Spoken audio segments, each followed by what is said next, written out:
Hello guys, मैं सोनिया कौशिक आपके साथ नए विचारों के साथ। ये मैं जो विचार कहती हूँ हर एक पे लागू नहीं होते। जो बच्चे माँ बाप का अनादर करते हैं या जो मतलब माँ बाप का कदर नहीं करते, उनके लिए कुछ बातें कही जाती हैं। आप सब अपने ऊपर ना लेना कि ये हमारे लिए कही जा रही हैं। तो प्लीज़ आप लोग सोनिया कौशिक के चैनल को लाइक करें, शेयर करें, कमेंट्स करें। और आज हम आपके साथ जुड़ रहे हैं एक नई सोच के साथ। गृहस्थ को जीवन निर्वाह के लिए धन कैसे कमाना चाहिए, यानी कि धन कमाना बहुत ज़रूरी है जीवन के लिए, क्योंकि धन के बिना तो कुछ भी नहीं है। कहते ना पैसा ज़रूरी नहीं है, लेकिन पैसा ज़रूरी हो ना हो, लेकिन जीने के लिए भगवान है पैसा। जिंदगी के लिए पैसा ही भगवान है। इस जीवन को पैसा ही चला रहा है, जिसे कहते हैं कृष्ण जी की माया, जो हमें आते ही घेर लेती है। तो गृहस्थ जीवन का निवारण करने के लिए धन कैसे कमाएं? गृहस्थ को शरीर से परिश्रम करके और दूसरों का हक ना आ जाए, ऐसी सावधानी रखकर धन कमाना चाहिए। जितना धन पैदा हो जाए उसमें से 10वां या 15वां या 20वां हिस्सा दान पुण्य के लिए निकालना चाहिए। धन कमाने के लिए कुछ न कुछ दोष आ जाते हैं। उन दोषों का मतलब पश्चाताप करने के लिए ये धन निकालना चाहिए। हम कहते हैं कि भाई हम पैसा कमाएं। देखो, आज के टाइम में कामयाबी ऐसे ही नहीं मिलती, किसी को दबाकर ही ऊपर चढ़ना पड़ता है, या कुछ झूठ सच, क्योंकि ना बोलेंगे तो कैसे। अम्माना कोई घास है वो 20 रुपये किलो ला रहा है, वो 40 रुपये किलो बोल के चलेगा, भाई सामने वाला तुड़वाएगा भी कि भाई 30 रुपये किलो कर ले, 25 रुपये किलो कर ले। तो वो कहेगा नहीं नहीं भाई, मैं इतने की तो मैं खरीद करके लाया। वो अपनी बचत को निकालेगा ना, तो उसमें उसने क्या बोला, झूठ बोला। थोड़ा बहुत तो झूठ सच चलती है, क्योंकि घोड़ा घास से दोस्ती करेगा तो खाएगा क्या। लेकिन जैसे कि कमाने के लिए जो हम धन लाते हैं, इसमें हमारे कुछ दोष भी हमारे घर के अंदर आ जाते हैं, जैसे कि मैंने अभी आपको यह बताया, यह हल्का फुल्का दोष। तो इसका समाधान के लिए एक ही निवारण है कि आप अपनी कमाई का 10वां हिस्सा, और ज़्यादा कमाई है तो 15वां हिस्सा, 20वां हिस्सा जरूर दान करें। उससे क्या होता है, लक्ष्मी शुद्ध हो जाती है, जो आपका दोष है वो टल जाता है। जो आप गौशाला में निकालते हो, किसी वृद्धाश्रम में निकालते हो, ब्लाइंड के लिए निकालते हो, या पशु पक्षियों के लिए निकालते हो जो हिस्सा दान के लिए, उससे आपके पाप और दोष मिट जाते हैं। अचानक सरकारी कानून ऐसे हैं कि हम सच्चाई से धन कमा ही नहीं सकते। क्या करना चाहिए? किसी ने मुझसे प्रश्न करा था ये कि आजकल सरकार इतने कानून बनाने लग रही है, इतने वो करने लग रही है कि इंसान सच्चाई से धन नहीं कमा सकता, थोड़ा बहुत झूठ सच चल जाता है। तो इसके लिए हमें क्या करना चाहिए? देखिए, सरकारी कानूनों से बचने का उपाय है अपना खर्चा कम करना चाहिए। स्वाद, शौकीनी, सजावट आदि में खर्चा ना करें। लोग बाग इन्हीं चीज़ों पे खर्चा करते हैं, अपने स्वाद के लिए, कि अपना स्वाद लेना है। चलो जी, चाहे पैसे कितने लग जाए पर स्वाद आ जाए, मज़ा आ जाए। शौकीनी यानी कि गलत तरीके के शौक, कि भाई चाहे घर में बच्चे भूखे मरे, गवर्नमेंट को टैक्स ना दूँ, लेकिन पौवा मैं शाम को खरीद के लाऊं। इन चीज़ों से बचें। सजावट यानी कि लेडीज़ें भी अपने मेकअप पे, इन पे, पार्लरों पे इतना इतना पैसा खर्चती हैं कि भाई मैं बनी ठनी रहूं, चाहे मेरा घर सड़ा रहे। तो इन पर खर्चा कम करना चाहिए। साधारण रीतियों से निवारण करना चाहिए। सादगी से बड़ी कोई चीज़ है ही नहीं। अब आपकी इनकम बढ़ रही है और आपने खर्चे बढ़ा लिए, तो आपने कोई इनकम नहीं बढ़ाई, आपकी इनकम ज़ीरो। क्यों? यहाँ इनकम बढ़ाई, यहाँ खर्चे बढ़ाए, तो आपकी इनकम क्या होगी? ज़ीरो। हमेशा कमाई बढ़ाओ, खर्चे मत बढ़ाओ। खर्चे उतने ही रखोगे तो तुम्हारी कमाई जो बढ़ी है वो सेविंग में जाएगी। और आपको अरे पहले मैं 50,000 कमाता था तब इतने खर्चे करता था, अब तो मैं लाख कमाता हूँ इतने खर्चे करूँगा, क्योंकि ऑलरेडी जो तुम्हारी कमाई बढ़ती है उतनी गवर्नमेंट महंगाई भी निकाल देती है। इसलिए गवर्नमेंट को टैक्स देना पड़ता है। तो टैक्स मत छुपाओ गवर्नमेंट से और अपना सादी जिंदगी जियो, बड़ी सादगी से अपना जीवन को व्यतीत करो। कारण कि धन कमाना हाथ की बात नहीं है।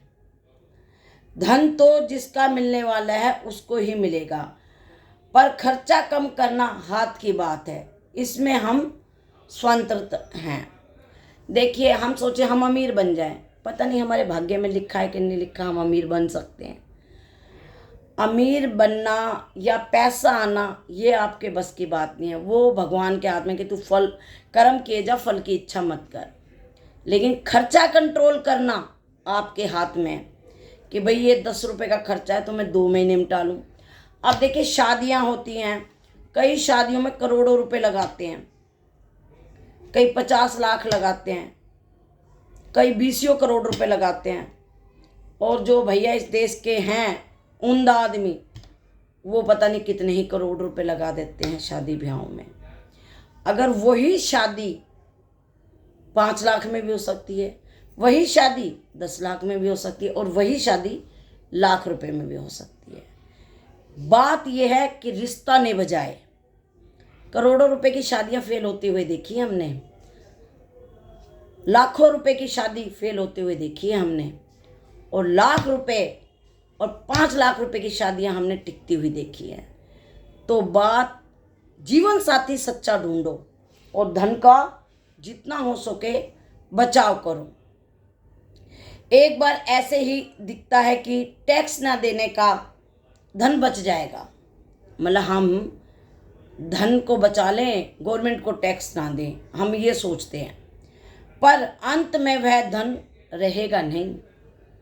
जो हम सोचे ना हमने गवर्नमेंट से टैक्स बचा लिया तो हम अमीर हो जाएंगे, ये धन हमने बचा लिया, वो बचता नहीं है, वो जुड़ेगा ही नहीं धन, क्योंकि वो हमारे देश के हित का पैसा है जो आप बचा रहे हो। बचा हुआ धन काम में भी नहीं आएगा, वो किसी हारी बीमारी या किसी दुर्घटनावश निकल जाएगा।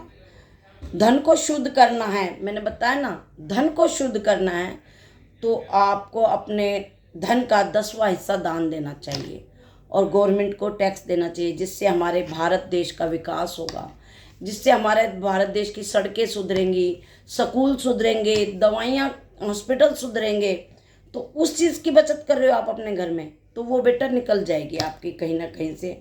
परंतु धन के लिए जो झूठ कपट धोखेबाजी तुम करते हो उसका दंड तो आपको भोगना ही पड़ेगा ना। और अन्यथापूर्व कमाया हुआ धन जोड़कर मरना ही पड़ेगा। तात्पर्य ये है कि अन्यायपूर्व कमाया हुआ धन चाहे डॉक्टरों को जाए, वकीलों को जाए, पास चला जाएगा, चाहे चोर डाकू ले जाए, चाहे बैंकों में पड़ा रह जाए, पर आपके काम नहीं आएगा। जो धन आपके काम नहीं आएगा उसके लिए पाप अन्यथा क्यों करें, हम उस पाप के भागी क्यों बने जब धन हमारे पर रुकना ही नहीं। सच्चाई से कमाने वाला धन ही काम आएगा। यह बात नहीं है जो धन आने वाला है वह तो आएगा ही, हाँ किस तरह आएगा इसका तो पता नहीं, पर आने वाला धन आएगा और जरूर आएगा। ऐसा कोई उदाहरण देखने में आते हैं कि जो धन का त्याग कर देते हैं, जिनके कर्म में धन लिखा हो तो आएगा ही आएगा, चाहे कैसे भी आएगा। और इस चीज़ के कई उदाहरण मिलते हैं। धन लेते नहीं उनके सामने भी धन आता है। तात्पर्य यह है कि जैसा घाटा, बीमारी, दुख आदि बिना चाहे, बिना उद्योग किए आते हैं, ऐसे ही जो धन सुख आने वाला है वह भी बिना चाहे, बिना उद्योग के भी आएगा। प्राणियों जैसे इच्छाओं पर बल दुख प्राप्त होते हैं, ऐसे इंद्रियों पर काबू पाना चाहिए। नरक की प्राप्ति होती है। बुद्धिमान मनुष्य को चाहिए कि वह सुखों की इच्छा ना करे। मैंने जो कहा इस पर जरा ध्यान देना। जो धन हम आप बचा रहे हैं उससे हमारे भारत देश की तरक्की होगी। अगर आपके कर्म में धन नहीं है ना बेटा, तुम कितने ही रेस के घोड़े खोल लो, कितने ही वो कर लो, वो धन तुम्हारे पास नहीं आएगा। धर्म इस जो धन होता है वो कर्म में लिख के पहले से भगवान लिख के रजिस्टर्ड करके भेजता है कि इसके पास इसके कर्म का इतना धन आएगा। और जिसके कर्म में नहीं है वो कितने घोड़े खोले नहीं आएगा, और जिसके कर्म में नहीं है उनके बैठे बैठाए आ जाएगा। मैंने बहुत से उदाहरण देखे हैं। मैं क्यों दूर जाऊं, अपने घर में ही हमारे ले लो, हमारे किसी रिश्तेदारी में ले लो कि एक ने बुढ़े ने खूब धन कमाया, खूब धन कमाया, चारों तरफ उसका नाम था, लेकिन पाप की कमाई नहीं टिक पाई। और बुढ़ापे तक होने जब उसके जैसे जब जवान था, जब गलत काम करे, धन कमाया, जोड़ा और वो बन गया राजा, चारों तरफ नाम, स्कूल सब कुछ उसके नाम के थे। लेकिन जैसे ही उसके बच्चे बड़े होने लगे धन घटने लग गया और हालात ये आ गए कि रोटी के लाले पड़ गए और टैक्स ना भरने के कारण जेल जाना पड़ गया, प्रॉपर्टी हजम हो गई और बच्चों को ऐसी गरीबी हालत में बच्चों को ब्याया कि बस बारात को ये कहा रोटी और बेटी है, पैसे नहीं है हमारे पास। लेकिन जो उसके भाग्य का धन था, जो उसके ईमानदारी का धन था, कहीं उसकी 2 किल्ले जमीन रह गई। और वो 2 किल्ले जमीन जब वो बुजुर्ग मर गए, कैंसर होके मरे वो, जब वो मर गए तो करोड़ों की हो गई। जो लड़कियां उन्होंने कति भूखे घर में पानी पिला के बारात भेजी, उनको करोड़ों करोड़ों रुपए मिल गए घर बैठे बैठाए। ना कोई काम, ना कोई धंधा, बुढ़ापे में दहेज मिल गया उन दमादों को। शादी के टाइम ना मिलके बुढ़ापे में दहेज मिल गया, क्योंकि वो भी भूखे ही मर रहे थे, किसी पे कुछ नहीं था। देखो बैठे बैठाए धन आ गया। और क्या कहते हैं, गवर्नमेंट दे रही है हमें, तो गवर्नमेंट को टैक्स भी देना चाहिए ना। तो इसीलिए कहते हैं धन को शुद्ध करना है तो धन का 10% जरूर दान पुण्य में लगाएं और अपना इनकम टैक्स जरूर भरें। इनकम टैक्स हमारे देश के लिए बहुत ज़रूरी है। इस इनकम टैक्स को बिल्कुल ना बचाएं, इससे हमारा देश तरक्की करेगा, हमारे भारत देश का नाम होगा, हमारे बच्चों के लिए नई नई योजनाएं आएंगी और हमारे बच्चों का फ्यूचर भी निर्धारित होगा। और बहुत इस टैक्स से ही बहुत जो होते हैं जिनके पास पैसे नहीं होते, सरकारी हॉस्पिटल होते हैं, उनमें जाके इलाज कराते हैं, तो आपका दान पुण्य का हिस्सा वहाँ जाता है। सरकारी स्कूल होते हैं जिनके माँ बाप नहीं पढ़ा पाते, फ्री में पढ़ रहे हैं, तो वह आपका शिक्षा का दान होता है आपका। तो आप इस तरीके से अपने धन को शुद्ध कर सकते हैं। कर्म का लिखा कहीं नहीं जाता, जितना धन आपके कर्म में उतना आपको मिलेगा। दान देने से, टैक्स देने से कभी भी धन कम नहीं होता। और नहीं तो टैक्स तुम्हारी दवाइयों में जाएगा, तुम्हारे बच्चे बीमार पड़ेंगे, तुम बीमार पड़ोगे, कोर्ट कचहरियों के चक्कर काटोगे। कहीं ना कहीं वो जो धन भारत का है वो भारत के हित में ही जाएगा, और वो किसी तरह भी जाए। अपने शौक कम पालें, शौक छोटे रखें, कमाई बढ़ाएं और 10वां हिस्सा दान करें। अगर भगवान ने आपको रहने के लिए छत दे रखी है, पहनने के लिए कपड़े दे रखे, खाने के लिए रोटी दे रखी है, उसके बाद आपकी प्रबल इच्छाएं हैं, आपकी इंद्रियां हैं, उससे ज़्यादा फिर आपके शौक हैं जो आप पूरे कर रहे हो। शौक भी पूरे करो, लेकिन हद में और मर्यादा में। दान का 10वां हिस्सा जरूर दान करें। इनकम टैक्स जरूर भरें। इनकम टैक्स से ही भारत का विकास होगा। ये हमारे देश के लिए बहुत ज़रूरी है।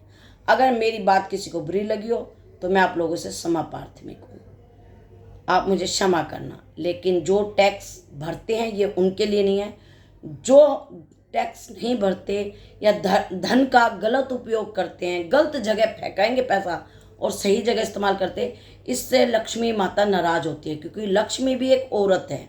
और औरत गलत जगह जाके खुश नहीं होती, अच्छी जगह पे खुश होती है। तुम रुपया दान करोगे तो वो 10 रुपये बन के लक्ष्मी माँ तुम्हारे घर में आएगी कि इसके हाथों में जाऊँगी, ये मुझे अच्छी जगह इस्तेमाल कर रहा है। किसी भी लेडीज़ को जैसे कि गलत जगह पे लेके जाओगे, अरे मेरा अपने आदमी से भी बुरी बन जाती है, वो मैं नहीं जाऊँगी इसके साथ, मुझे गलत लोगों के पास लेके जाता है। और अगर वही आदमी उसे प्यार करे और उसे अच्छी जगह के लेके जाए, अपने आदमी का गुणगान भी गाएगी, उसकी तारीफ़ें करेगी और उसके साथ और बढ़ चढ़ के हिस्सा लेगी। तो ऐसे ही लक्ष्मी माँ हैं, आपके घर में दिन दुगनी रात चौगनी आएगी अगर आप उस पैसे को अच्छी जगह खर्चोगे और अपने शौकों में खर्चोगे, अपने स्वाद में खर्चोगे, तो दंड आपको मिलना ही मिलना है। दोष आप कर रहे हो, करते हो जब नहीं डरते, भोगते हो जब रोते हो।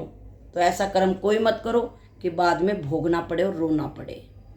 मैं सोनिया कौशिक, अगर आपको मेरी बात पसंद आई हो तो प्लीज़ मेरे चैनल को लाइक करें, शेयर करें, कमेंट्स करें और दिखावे से दूर रहें और सादी ज़िंदगी जिएं।